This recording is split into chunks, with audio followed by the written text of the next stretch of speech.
विशाल sir, हमने बहुत पहले से जब सब लोग बात कर रहे थे ऑप्टिमिज्म की, और अच्छा लगता है सुनने में, उसमें कोई खराबी नहीं है कि जब हम बात करें कि हाँ बहुत उम्मीदें हैं और देश को ये होगा वो होगा, वो सब चीजें अच्छी हैं, अच्छे दिन का सपना तो सबको अच्छा लगता है, लेकिन हकीकत से आप दूर नहीं रह सकते बहुत समय तक।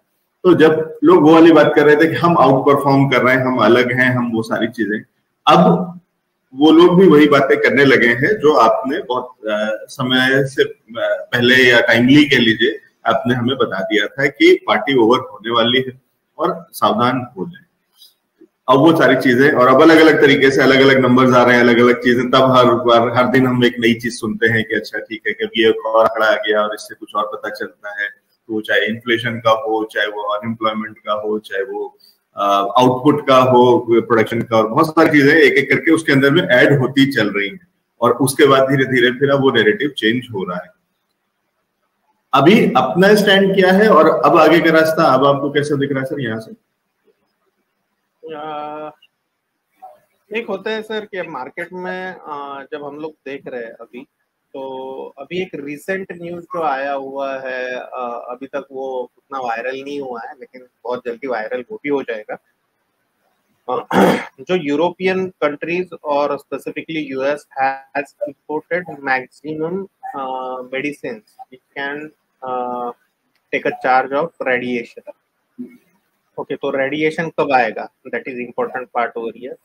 जब कोई यूज ऑफ एटॉमिक एनर्जी या एटॉमिक बॉम्ब्स होंगे तो ही मेरे हिसाब से रेडिएशन का इशू आएगा।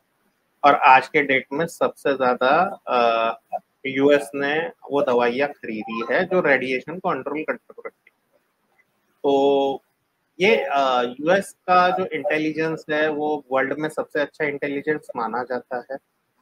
ओके, और वो इंटेलिजेंस के हिसाब से जब तालिबान का अटैक होने वाला था अफगानिस्तान पे, तो वो भी उन्होंने अच्छा प्रेडिक्ट किया था। ऑलरेडी उन्होंने तालिबान छोड़ दिया था। सेकेंड पार्ट, जब रशिया मना कर रहा था कि हम कोई वॉर नहीं करेंगे, ये नहीं करेंगे, तभी उन्होंने वो प्रिडिक्शन दिए थे कि रशिया वॉर करेगा, रशिया यूक्रेन पे वॉर करेगा। और जो भी रशिया ने उसके बाद किया वो मोर और लेस हम लोगों के सामने है। तो अगर उनके इंटेलिजेंस के हिसाब से अगर ये दवाइयाँ खरीदी जा रही है, तो यहाँ पे ये सबसे बड़ा अलर्ट मार्केट के हिसाब से, मेरे हिसाब से होना चाहिए कि they are still hoping that there can be probabilities of a nuclear war. अगर ये न्यूक्लियर वॉर होगा तो हम लोग कहाँ पे होंगे, ये बताना बहुत डिफिकल्ट होगा। थोड़ा सा मतलब वो सोचते भी हम लोग वो चीजों पे, तो यूरोप या यूएस के हाल क्या होंगे, उसके साथ अपनी हालत क्या होगी, ये बताना थोड़ा सा डिफिकल्ट है। वेदर वी आर पार्टिसिपेटिंग और not participating in war, but as a global economy we will get impacted definitely.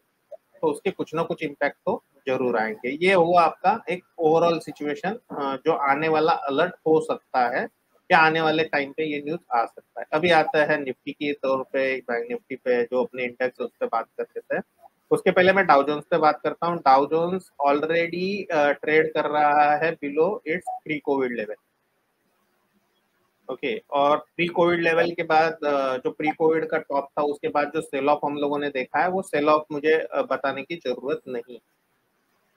ठीक है, तो क्या वो हम लोग वो सेल ऑफ को लीड कर रहे हैं, that is one of the questions coming into the mind. तो वो टाइम पे शायद से वो झटका था, तो वो टाइम पे बड़ा सेल ऑफ आ गया। ये टाइम पे बड़ा सेल ऑफ नहीं आए, but even 10 to 15% sell off from here is also a very dangerous. Okay, अभी दूसरा है, हम लोग आइसोलेशन में रैली कर लिए थे, आइसोलेशन में हम लोगों ने आउट परफॉर्म कर लिया था। तो मेरा वो टाइम पे एक और नैरेटिव मैंने दिया था कि whenever, और this is more than a narrative, this is an observation कि whenever we rally in isolation we also correct in isolation। Okay, तो अभी ये करेक्शन जो चालू है, इररिस्पेक्टिव ऑफ ग्लोबल मार्केट शायद से रिकवर हो भी जाए, India will continue to correct. तो मोटा मोटी ये रहेगा कि India will underperform global indices. Once this global indices get bottom out, we will keep continuously sell off. तो अपना सेल ऑफ आगे कंटिन्यू रह सकता है, उसके रीजंस फिर कुछ भी हो सकता है, ठीक है। This is an observation part. अभी चलते हैं अपने नॉर्मल कोर्स पे आ जाता है, ये अपना स्टार्टर हो गया, अभी नॉर्मल कोर्स ले लेते हैं थोड़ा सा। तो अगर मैं निफ्टी की बात करूं तो निफ्टी में 16,747 ये जो लेवल है, जो पिछला लो था वो बहुत इंपॉर्टेंट लेवल बन जाएगा। ये लेवल के बाद मुझे कोई इंपॉर्टेंट लेवल दिखता नहीं है प्री कोविड हाई से पहले, कि जो बहुत बड़ा रोल प्ले करते हुए दिखेगा। Definitely there will be a bounce back in between. तो ऐसा नहीं होगा कि अचानक से 16,700 का लेवल कट कर दिया और उधर से पूरा सप्लाई आ रहा है। डेफिनेटली वो चीज नहीं होगा, बीच में अच्छे खासे बाउंस भी आएंगे, but this is somewhere we can look it. और मैंने मेरे हिसाब से पिछले 1.5 महीने से मैं कंटिन्यूसली ये चीज बोलते जा रहा हूँ कि दिवाली के टाइम पे इधर टॉप लगता है या बॉटम लगता है, और दिवाली के बाद कहीं ना कहीं हम लोग इनिशियल कपल ऑफ वीक में बॉटम बनते हुए मार्केट का देख सकते हैं। तो next 3 to 4 weeks will be very damaging for the stock market itself। तो स्टॉक मार्केट के लिए वो डैमेजिंग रहेंगे, और उसकी प्रोबेबिलिटीज अभी बहुत सारी बढ़ चुकी है। यहाँ पे एक और चीज जो नोटिस की गई है वो 17,450 का एक रेजिस्टेंस जोन अभी शॉर्ट टर्म के लिए बना हुआ है। अगर ये 17,450 कट करके हम लोग ऊपर में सस्टेंड हो जाता है तो मोटा मोटी अपना करेक्शन, जो मैं एकदम इमीडिएट बेसिस पे बोल रहा हूँ, नेक्स्ट 2 to 3 वीक्स में बोल रहा हूँ, 4 वीक्स में बोल रहा हूँ, ये करेक्शन शायद से डिले हो जाएगा लेकिन आएगा जरूर। अगर हम लोग यहाँ से 17,400 के ऊपर में सस्टेंड हो गए, 450 के ऊपर में सस्टेंड हो गए, तो करेक्शन तो आने वाला है, वो आएगा, लेकिन शायद से थोड़ा डिले होके आएगा। और अगर हम लोग यहाँ से ही 16,700 यहाँ से ब्रेक करके नीचे में चले जाते हैं तो वो इमीडिएट बेसिस पे करेक्शन देखने को मिलेगा। अभी कहाँ पे जाके मार्केट अटकेगा या कहाँ पे जाके सपोर्ट देगा, उसके ऊपर एक व्यू डालते हैं। तो जैसे मैंने बोला कि एक थेरी, जो टेक्निकल थेरीज कहती है कि जब भी बड़े करेक्शन आते हैं तो वो पिछला जो रैली था या पिछला जो टॉप था उसको पेनिट्रेट करता है। अभी अपने केस में जो पिछला टॉप है वो है प्री कोविड टॉप। तो प्री कोविड टॉप कहीं ना कहीं 12,430 के आजू बाजू है, और जो वहां पे सपोर्ट लेवल बन रहे हैं वो 11,780 से लेके नहीं 11,900 से लेके 12,400 के बीच में बन रहे हैं। क्या हम लोग ये लेवल तक टूटेंगे? That will be another question. Okay, तो वो मेरे हिसाब से ये बहुत एक्सैगरेटेड लेवल है, तो हम लोग इस पे ऊपर उतना फोकस नहीं करते।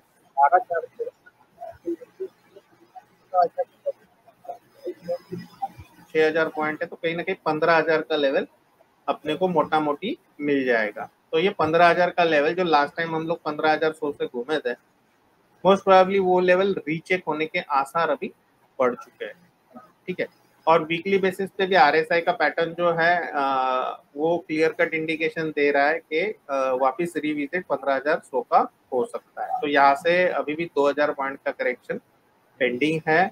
अभी भी हम लोगों ने 30% टास्क अचीव किया हुआ है, 60-70% टास्क अचीव होना बचा हुआ है as far as Nifty is concern. अभी आते हैं सेकंड पार्ट बैंक निफ्टी की तरफ। बैंक निफ्टी अभी भी कहीं ना कहीं मार्केट को अपसाइड होल्ड करने के लिए रीजन बन रहा है। कहीं ना कहीं बैंक निफ्टी अभी भी मार्केट को अच्छा सपोर्ट करते हुए दिख रहा है कंपेयर टू निफ्टी। तो बैंक निफ्टी में आउट परफॉर्मेंस अभी भी देखने को मिल रही है, लेकिन बैंक निफ्टी में अगर नीचे में 38,200 के लेवल कट हो जाता है तो वहां से एक अच्छा खासा सेल ऑफ हम लोगों को बैंक निफ्टी में भी आते हुए दिखेगा, और कहीं ना कहीं 2,000 से 2,500 पॉइंट्स का करेक्शन हम लोग वहां से एक्सपेक्ट कर सकते हैं, ठीक है। तो ये मोटा मोटी जो चीज डिस्क्राइब किया हुआ है वो निफ्टी और बैंक निफ्टी के हिसाब से डिस्क्राइब किया हुआ है।